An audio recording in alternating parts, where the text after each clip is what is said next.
Shaqiri, par Salah, Diego Jota avec par ton Diego Shaqiri Jota. là, avec Oui, ton bien sûr, non, Shaqiri non, là, oh. par Diego Jota, est-ce que finalement va suffire à ce que Liverpool puisse s'imposer en IPL ou en Ligue des Champions, ou les deux, ou pas du tout, parce que l'absence d'un Virgil se fait peut-être ressentir, même si on l'a vu encore avec le petit, Chris Williams. la petite photo là, eh ben, les stats plaident en faveur de Liverpool, puisqu'ils sont invaincus sur les 7 derniers matchs, 13 buts marqués, 3 encaissés, donc qu'est-ce que vous en pensez? J'aimerais entendre Nilton parler pour qu'il me prononce le nom du Portugais, là, Diogo Jota. Ce joueur-là, Merci il est beaucoup. vraiment arrivé de nulle part. C'est habituellement, les joueurs qui sortent du Portugal, ça sort habituellement des trois filières, Porto, Sporting et Benfica. Lui, il est arrivé de Paços Ferreira, qui a été acheté par Atlético de Madrid, prêté à Porto. Ça a été une trajectoire assez différente.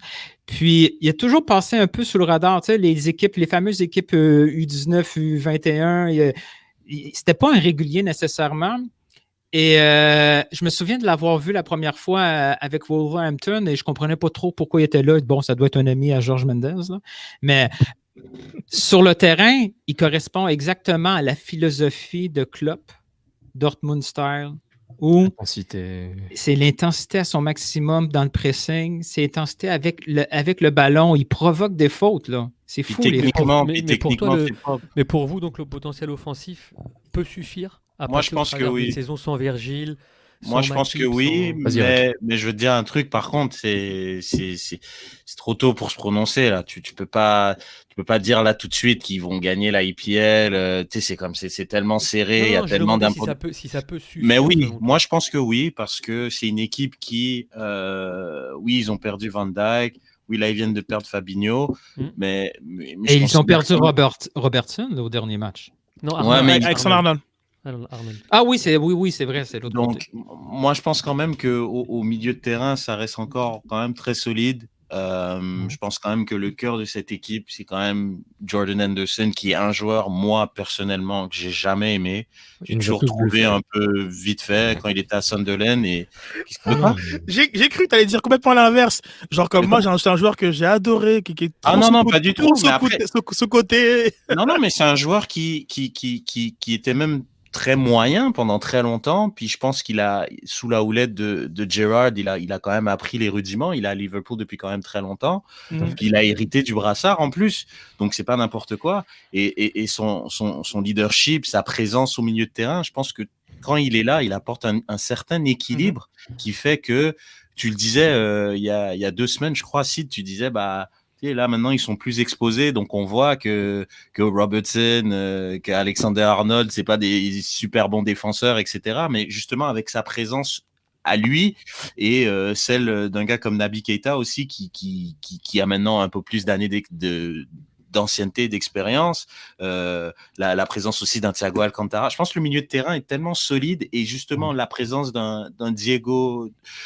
Jota justement peut permettre de faire souffler un Mané, de faire souffler un Firmino qui est dans une période très difficile en ce moment, de faire souffler un Salah, qui fait que l'équipe, elle peut garder cet équilibre même s'ils ont perdu Van Dijk pendant toute la saison. Fabinho, c'est peut-être pas si grave, c'est plus musculaire, donc il va éventuellement revenir. Puis comme dirait Wenger, it's like a new signing. Mais voilà, quand un gars revient, Wenger, il achetait pas des joueurs, et quand un joueur revient de blessure depuis longtemps, il phrase de loser, hein? It's like a new signing. Quelle phrase de loser. Wenger out! Méchant, lui. Non. Je l'ai entendu depuis beaucoup d'équipes de losers, là. Un joueur qui arrive de blessure, c'est comme un nouvel échange. Après, ça dépend à quel point, comme je pense, par exemple, quel joueur aussi. Ouais, voilà, mais quand on parlait de Marseille et quand Thauvin est blessure de longue durée, un joueur comme Thauvin qui revient, donc voilà. Mais bon, mais je suis d'accord avec Reg, c'est peut-être un peu trop tôt pour arriver à des conclusions, mais je pense que comme déjà là, sur 7 matchs, on voit que c'est pas si pire, comme on dit. Peut-être que sur la durée, je pense que comme tu sais, on aura, ayons la même discussion au printemps, lorsque je pense que les effets de l'absence de Van Dijk pourraient se faire voir. Après, les victoires sont pas pareilles aussi. C'est bon, même si on les venir. Même je te laisse aller. Beaucoup de matchs 1-0. Je te laisse y aller. Non, mais c'est ça où j'allais venir, c'est que j'allais rebondir sur ce que tu viens de dire, parce qu'il y a eu beaucoup de victoires 1-0. Il y a eu, ça a paru que ce pressing demandé par Klopp était aussi difficile. Alors, on connaît bien sûr la saison. la IPL a quasiment enchaîné 2 saisons en une année. On sait que les efforts sont différents. Donc c'est ça que je me disais, parce que j'ai vu, je ne sais pas si vous l'avez vu, mais le City-Liverpool s'est arrêté à la 60e minute. Les deux équipes. Avant. Non, mais à la mi-temps. concrètement, à la. Allez, disons, à la 55e. Allez. Allez. Ah non, À la ouais, voilà. 55 allez, à la 55e, il y a eu comme un consensus entre les deux équipes, comme si les joueurs se sont dit j'ai plus de décence. Tous les grands matchs, Julien. J'ai envie de te dire, tu Non, mais- regardes le Classico, tu regardes tous les grands matchs Oui, mais en le termes Classico- d'intensité. Mais le Classico, on c'est s'y très attendait bas. parce que. Non, mais Reg, le Classico, on s'y attendait un peu parce que les deux équipes qu'on nous proposait, le Barça est carrément en révolution, le Real est lui vieillissant, tu vois, alors que Mais là, c'est on pour attend- justifier le Liverpool City, honnêtement. C'est la même chose. Ils ont de la Tu chance, penses City. Ok. Ouais, parce que City aussi, Ah oui. on va revenir sur Liverpool, mais City, mine de rien, ils jouent sans attaquant. Agüero est blessé, puis c'est Jésus qui doit jouer. Non, mais Il y tous les aurait matchs, genre, comme tu as dit les gros matchs, tous les matchs, c'est une bouillie, genre comme cet C'est automne-là, difficile, c'est la hein, bouillie, genre comme C'est un enchaînement de de matchs. saison Et- sans préparation physique. Genre, et c'est là maintenant qu'on le voit en fait. C'est là qu'on le voit que il n'y a aucune équipe qui s'est préparée. Et puis là, on se parle maintenant, c'est une pause, une trêve internationale. Je pense que depuis, je sais pas moi, peut-être depuis début septembre, il y a déjà eu quoi, 5-6 matchs internationaux. Et je veux Mais dire, c'est ça, parce mais, que les joueurs c'est qui sont énorme. dans ces équipes vont jouer dans ces matchs internationaux. Donc non mais je vais dans l'autre sens que les joueurs sont cramés et ça paraît beaucoup justement aux heures de jeu où comme tantôt on parlait d'autres matchs type Manchester Arsenal où à un moment donné il y a que sur le terrain il y a que Eleni là qui court. Tout le monde arrête. Tout le monde est comment ça suffit, là, on court plus. Genre, et tu vois, il fait des pressings, il fait des 8 tout seul. Et c'est fou que, comme tu vois encore, il y a des joueurs qui sont capables, qui ont ce coffre-là et qui font des choses, mais ça paraît encore plus parce que les autres ne font plus rien. C'est fascinant. Donc là, en ce moment, en tout cas, on est dans le dur. On est dans le dur et ça se voit dans la qualité même des matchs. Il y a très peu de beaux matchs. Il y a des bonnes premières mi-temps parfois, oui. Mais c'est compliqué. C'est dommage, parce qu'à un moment donné, la FIFA avait été demandée là, ces dates-là internationales, il y a surtout des matchs amicaux. On avait demandé à la FIFA de retirer quelques dates internationales pour pouvoir. Tout le monde, il faut qu'ils soufflent, les gars. Là c'est pas des. Et là, on se rend compte que c'était une très, très, très grosse erreur. Mais juste. J'aurais la Ligue des Nations, par ça sert à exemple, quoi. Juste pour terminer, est-ce que cette saison qui est compliquée et où les joueurs sont cramés, surtout dans les grandes équipes, puisqu'on leur demande beaucoup, et ma question finalement, quand je te parlais de IPL ou LDC ou pour les Liverpool, deux, ouais. mais c'était surtout pour se dire, est-ce que finalement, c'est pas des saisons, si on va un peu plus loin, à surprise finalement.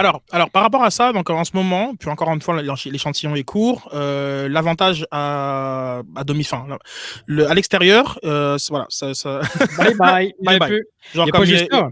Non, mais c'est donc si on prend le cas de l'IPL, on l'a dit, au bout de 6 matchs, qu'il y a aucune équipe qui a été invaincue. Ça, c'est une première depuis plus de 50 ans. Ça, oui. Mais ce qui se passe, et peut-être que c'était pas aussi perceptible au moment du restart, c'est qu'effectivement, les équipes, il y a plus d'avantages il y a moins d'avantages à domicile. Il y a de nombreuses défaites sur les terrains extérieurs. Enfin, on comprend l'équipe qui est censée gagner, c'est l'équipe à domicile, mais il y a les statistiques sont énormes en ce moment. Et bon, on est quoi, 10 journées, Red, si je me trompe? Non. Ouais, exact.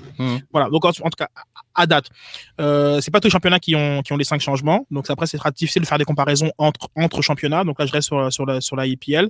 Mais oui, c'est une saison qui va être particulière. Sur le cas de Liverpool, parce que je l'ai pas dit, comme tantôt, je parle beaucoup de fonctions, je parle beaucoup de fonctions et de rôles sur le terrain. Mais Van Dijk, défensivement, oui, c'est un monstre. Comme on sait, pendant 1 an et demi, personne ne l'a dribblé, enfin officiellement, on va dire. Mais dans la relance, il y a Van Dijk et les autres. C'est-à-dire comme Matip, Fabinho, ils sont bien gentils, mais c'est pas le niveau de Van Dijk. Et là, alors, où je pense que Liverpool s'est sauvé, c'est qu'il y a maintenant il y a Thiago Alcantara qui pourra faire ce rôle de quarterback et qu'on verra peut-être pas autant l'absence comme Alexander Arnold aussi, il peut le faire. Non, pas le quarterback. Non, parce que le quarterback est forcément au centre du terrain.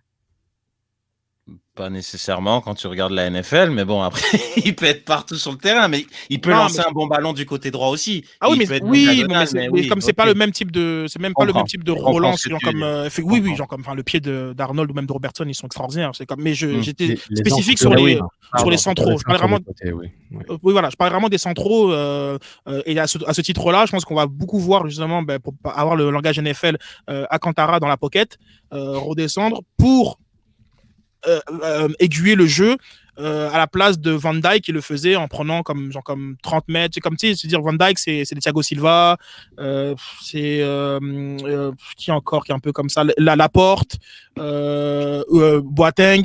Ce sont des voilà, c'est au-delà du premier relanceur, c'est quasiment voilà, c'est des milieux de terrain tellement que sont voilà, notamment leur qualité de première passe et voilà. Donc, mais je pense que ils sont un peu sauvés parce que sans lui, et on l'a vu un peu, hein, enfin, on le voit parce qu'il est blessé depuis 3 semaines.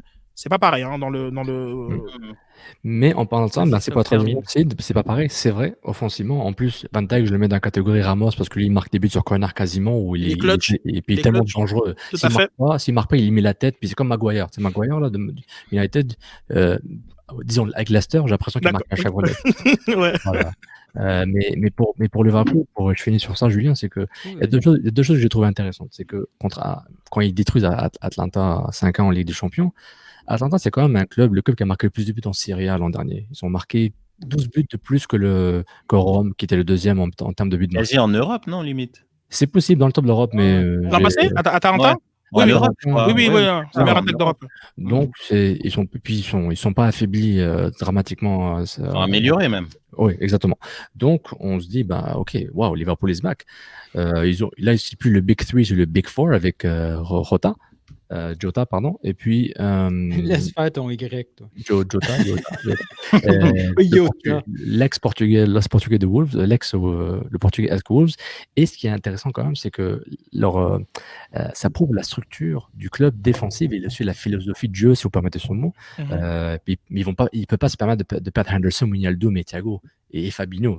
J'ai oublié Wijnaldum, sérieux. J'ai parlé de Keita avant Wijnaldum, pardon. Wijnaldum, c'est quand même très clé. Non, mais sérieux. Mais là, c'est bien qu'il y a des remplaçants qui arrivent, mais ils ne peuvent pas perdre tout le monde. Mais c'est pas vivable. Même City, ils ne peuvent pas perdre. Mais Nilton le disait, comme il y a 3 semaines, que comme une des particularités des succès de Liverpool, c'est un 11 qui n'est pas blessé. Au-delà que Klopp aime garder son 11, très bien, ça c'est sa philosophie, mais surtout que d'avoir tous tes joueurs clés aussi sans qu'ils soient blessés et performants.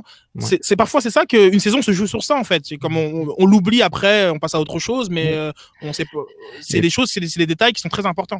Et je finis sur ça, c'est que ce qui est intéressant, c'est que pour prouver comment Klopp et son staff et le club Liverpool ont mis un setup vraiment magnifique en termes de football et façon de jouer, c'est que les gars qui ont joué en défense là, Joe Gomez, latéral droit, central, jeune et tout, jeune, qui n'a pas beaucoup joué tant match que ça quand il était venu de Charlton, c'est pas mal ce qu'il a fait quand Joe Gomez. Et ce que je trouvais hallucinant, je ne savais pas c'était qui ce gars-là, moi c'est un gars qui s'appelle Rhys Williams, un jeune de 19 ans qui a joué, waouh, quel clip magnifique que tu viens de voir. Si tu veux voir l'épisode en complet en primeur avant tout le monde, clique sur le lien Patreon plus bas, mais si tu ne l'as pas vu, c'est un secret, c'est patreon.com/Cannes Football Club.